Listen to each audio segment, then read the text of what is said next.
তোমাদের নিশ্চয় বৃত্ত সম্পর্কে ধারণা আছে, তবে বৃত্ত সম্পর্কে কিছু আলোচনা করে আজকে চ্যাপ্টারে ঢুকবো আমরা। চলো বৃত্তর কিছু ধর্ম আমরা দেখে নিই, যে বৃত্তের কি কি বৈশিষ্ট্য আছে।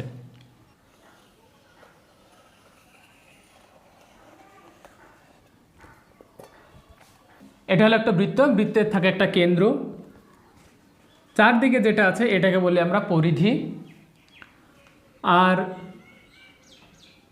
কেন্দ্র থেকে বৃত্তের পরিধি পর্যন্ত যে লাইন টানা হয় সেটাকে বলি আমরা ব্যাসার্ধ। এটার নাম কি? ব্যাসার্ধ। ব্যাস এর অর্ধ ব্যাসার্ধ, মানে ব্যাসের অর্ধেকটা ব্যাসার্ধ, তাই না? ব্যাসার্ধ মানে ব্যাসের অর্ধ, ব্যাসার্ধ। ব্যাসার্ধ মানে কি? ব্যাসের অর্ধেক, মানে ব্যাসের 2/1, মানে ব্যাসকে 2 দিয়ে ভাগ করলে আমরা পাই ব্যাসার্ধ। তাহলে এইটুকু যদি ব্যাসার্ধ হয় তাহলে টোটাল এখান থেকে এইটা যদি আমরা টেনে দিই, এখান থেকে এ থেকে বি পর্যন্ত কী হবে? ব্যাস। আর ও থেকে এ পর্যন্ত অথবা ও থেকে বি পর্যন্ত ওটাকে ব্যাসার্ধ। ও এ এবং ও বি সমান হবে। আর একটা যদি ব্যাসার্ধ আমরা এখানে টানি, এটা সি দিলাম, ও সিও সমানই হবে। একটা বৃত্তের ব্যাসার্ধগুলি সবই সমান হয়, এগুলো সব তোমরা জানো। এবার ব্যাসার্ধ এবং পরিধির মধ্যে একটা সম্পর্ক আছে। ব্যাসার্ধর মান ধরো আর, একটা বৃত্তের ব্যাসার্ধ দেওয়া আছে আর একক। তাহলে এই বৃত্তের যে পরিধি, এই যে পরিধি গোল যে অংশটা তোমরা দেখতে পাচ্ছ, এই পরিধিটার মান কত হবে? পরিধির মান হয় তোমরা জানো যে বৃত্তের পরিধির দৈর্ঘ্য হবে, বৃত্তের পরিধি সমান কত? 2πr একক, তাই তো? বৃত্তের পরিধির মান কত? বৃত্তের পরিধির মান 2πr একক। একটা বৃত্তের যদি ব্যাসার্ধ জানা থাকে আমাদের, তাহলে আমরা বৃত্তের পরিধির মান বের করতে পারবো। এই পায়ের মান কত জানো তোমরা? পাই সমান কত? 22/7। এটা কি? এই পাইটা কি জানো? পাইটা হলো বৃত্তের পরিধি এবং ব্যাসের অনুপাত। বৃত্তের পরিধি এবং ব্যাসের অনুপাত, পরিধি এবং ব্যাসের অনুপাত, ব্যাসার্ধ নয় কিন্তু। বৃত্তের পরিধি এবং ব্যাসের অনুপাতটাকে বলা হয় পাই। পাই একটা অমূলদ সংখ্যা, ঠিক আছে? পাই একটি অমূলদ সংখ্যা।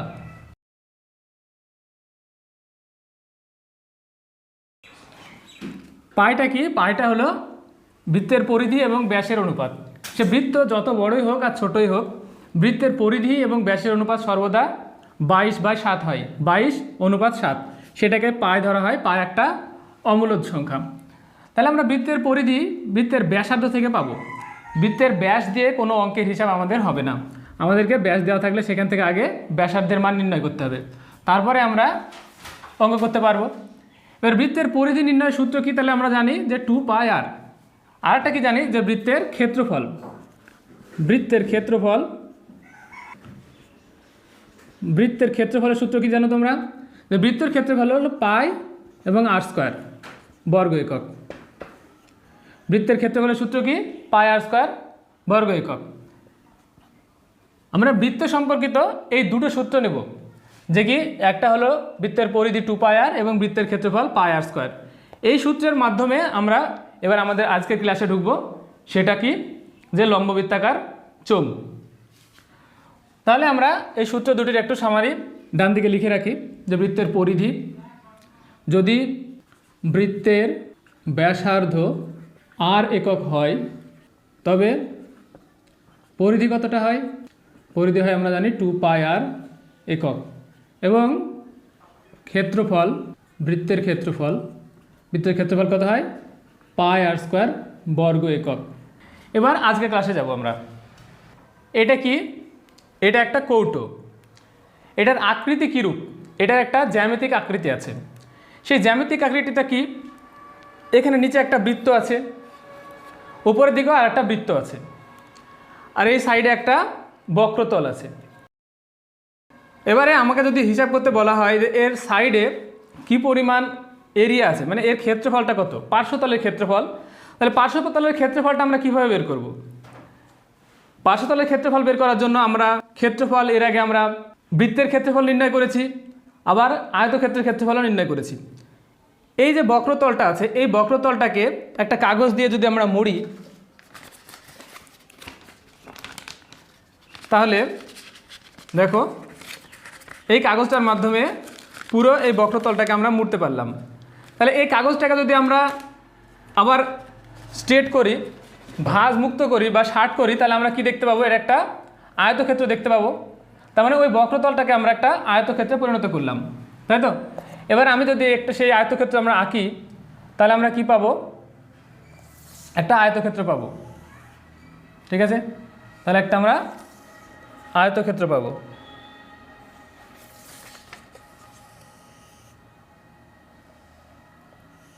এটা একটা আয়তক্ষেত্র পেলাম। এই আয়তক্ষেত্রের ক্ষেত্রফলটা কোনটা? এই আয়তক্ষেত্রের ক্ষেত্রফলটা ওই কৌটোটার পার্শ্বতলের ক্ষেত্রফল। ওই কৌটোটার পার্শ্বতলের ক্ষেত্রফলটা এই আয়তক্ষেত্রের ক্ষেত্রফলের সঙ্গে সমান। এবার দেখো এই যে পার্শ্বতলটা আছে, এই পার্শ্বতলটা, এই যে সাইডটা, এই সাইডটা ওই নিচের বৃত্তের পরিধি। এই সাইডটা কি?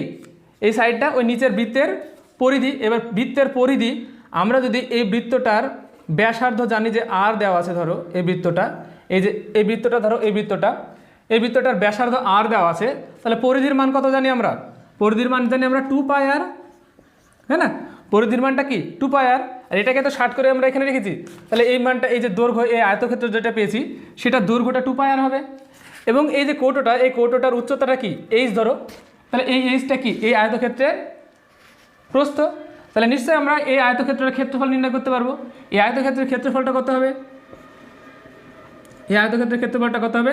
দৈর্ঘ্য গণিত প্রস্থ, মানে 2πr ইন্টু এইচ।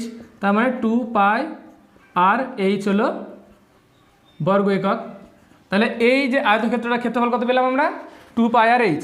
তাহলে নিশ্চয় এই যে কৌটোটা দেখছি, এই কৌটোটার ক্ষেত্রফলটা কত হবে?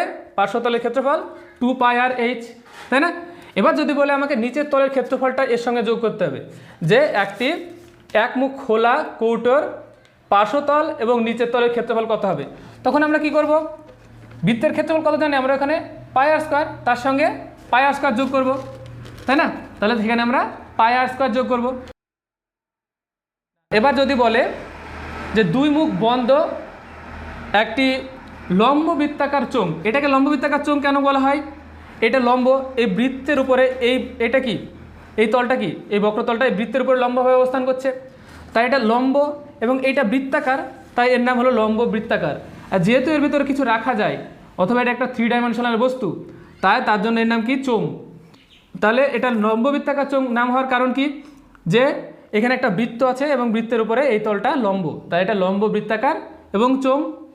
তাহলে লম্ব বৃত্তাকার চোঙের যদি আমরা সমগ্র তলের ক্ষেত্রফল বের করতে বলে, তাহলে আমরা কি করব? দেখো লম্ব বৃত্তাকার চোঙের সমগ্র তলের ক্ষেত্রফল নির্ণয় করছি। তাহলে লম্ব, এই চ্যাপ্টারের প্রথম সূত্র, লম্ব বৃত্তাকার চোঙের সমগ্র তলের ক্ষেত্রফল। তাহলে নিশ্চয় তোমরা পারবে। সমগ্র তলের ক্ষেত্রফল কী হবে? এই যে পার্শ্বতলের ক্ষেত্রফল কত দেখলাম আমরা, যে কিভাবে নির্ণয় করলাম সেটাও আমরা দেখলাম, যে 2πr এইচ। তাহলে 2πr এইচ, তার সঙ্গে এই নিচের তলটার ক্ষেত্রফল কত? বৃত্ত এটা একটা, যার ব্যাসার্ধ কত? আর। তাহলে এর নিচের তলটার ক্ষেত্রফল কত? πr², তাই না? উপরের তলটার ক্ষেত্রফল কত? এই মুখটা ধরো বন্ধ আছে, তাহলে এটারও πr²। তাহলে 2πr এইচের সঙ্গে আরও আর একটা πr² যোগ হবে, তাই না? দুটো πr² আছে, উপরের দিকে একটা πr², নিচের দিকে একটা πr², তার মানে দুটো বৃত্তের ক্ষেত্রফল যোগ হবে এই পার্শ্বতলের ক্ষেত্রফলের সঙ্গে। তাহলে এখান থেকে এবার তুমি এটাকে সাজিয়ে লিখতে পারো যে 2πr কমন নিলে এইচ প্লাস আর হলো। আর ক্ষেত্রফলের একক তো বর্গ একক, সবাই জানো, তাহলে বর্গ একক।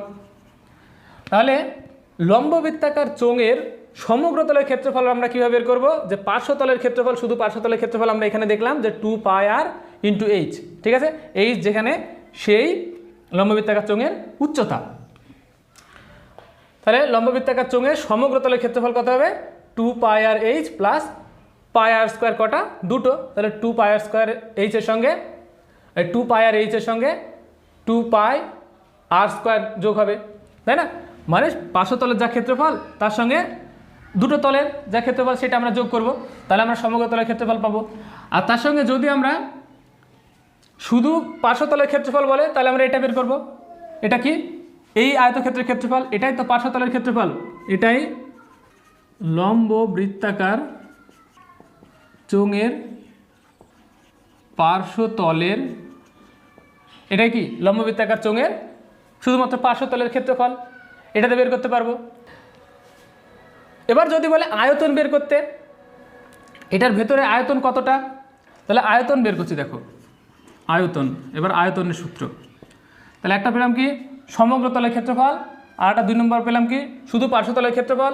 তোমাদের যদি বলে যে একমুখ খোলা আছে, তাহলে বাকি সমস্ত অঙ্গের একমুখ খোলা লম্ববৃত্তাকার চোঙের সমগ্র তলের ক্ষেত্রফল কেমন হবে, তাহলে এই পার্শ্বতলের ক্ষেত্রফল প্লাস পাই আর স্কোয়ার, নিচেরটার ক্ষেত্রফলটা যোগ করতে হবে, তাই না? তাহলে ওটা আগে লিখি যে একমুখ খোলা, এগুলো লেখার কিছু নেই, এগুলো খুবই সহজ, তোমরা প্রত্যেকটা অঙ্কতে সূত্রগুলো কী করতে হবে নিজেরাই বুঝে বুঝে করবে। তাহলে আমরা লিখি লম্ব বৃত্তাকার চোঙের একমুখ খোলা, একমুখ খোলা লম্ব বৃত্তাকার চোঙের সমগ্র তলের ক্ষেত্রফল। সমগ্র তলের ক্ষেত্রফল কত হবে? একমুখ খোলা লম্ব বৃত্তাকার চোঙের সমগ্র তলের ক্ষেত্রফল 2 পাই আর এইচ পার্শ্বতলের ক্ষেত্রফল প্লাস নিচেটার ক্ষেত্রফল কত হবে? পাই আর স্কোয়ার। এটাই বর্গ একক। এটা হলো একমুখ খোলা লম্ব বৃত্তাকার চোঙের সমগ্র তলের ক্ষেত্রফল। এবার দেখবো 4 নম্বরের সূত্র কি? আয়তন। এই নিচের তলটার ক্ষেত্রফলটা কত? পাই আর স্কোয়ার, আমরা জানি নিচের তলের ক্ষেত্রফল। এবার এই পাই আর স্কোয়ার ধরো এইচ সংখ্যক এর উপরে সাজানো আছে, এইচ সংখ্যক পাই আর স্কোয়ার সাজানো আছে, সেটাই আয়তন। তাহলে আয়তনের ফর্মুলা কী হবে? পাই আর স্কোয়ার এইচ, পাই আর স্কোয়ার এইচ ঘন একক। ঠিক আছে, আয়তনের ফর্মুলাটা কী হবে? পাই আর স্কোয়ার এইচ ঘন একক। তাহলে একটা সূত্র গেল কি, যে লম্ব বৃত্তাকার চোঙের সমগ্র তলের ক্ষেত্রফল পার্শ্বতলের ক্ষেত্রফল যোগ উভয় পাশে যে বৃত্ত দুটো আছে তাদের ক্ষেত্রফল পাই আর স্কোয়ার প্লাস পাই আর স্কোয়ার, মানে 2 পাই আর স্কোয়ার।